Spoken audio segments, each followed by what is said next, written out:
Magandang buhay sa lahat. Signed by Wild, shared a photos of Liza Soberano. Spotify welcomes Liza Soberano.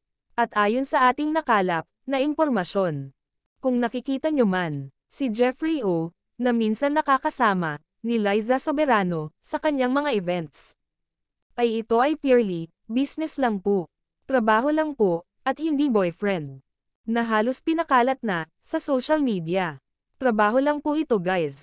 At wala din kinalaman si Liza Soberano sa gusot between James Reid and Jeffrey O. May kontrata din si Liza Soberano at Jeffrey O. Hindi porket kasama na ni Liza ay boyfriend na niya. Dati nilink niya din siya kay James Reid noon. Dahil palagi din silang magkasama noon. Lahat na lang nang makita niyong kasama ni Liza Soberano ay boyfriend na niya. Disenteng babae po, si Liza Soberano. Iisa lang ang lalaki sa buhay nito. At iyon ay si Enrique Hill. Yung about kay James Reid at Jeffrey O. Outside na dyan, si Liza Soberano. Hindi problema ni Liza, ang problema nila. Siya ay nakafocus lang sa goal nito at work nito.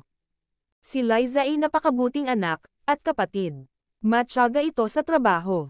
Nagtatrabaho siya, di lang sa kanyang pansariling luho, kundi sa lahat ng buo nitong pamilya.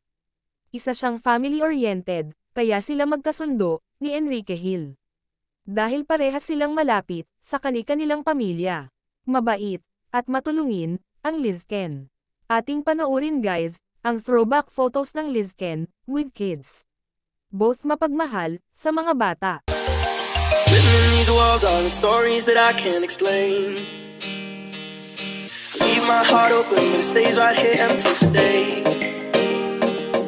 She told me in the morning she don't feel the same about us in her bones.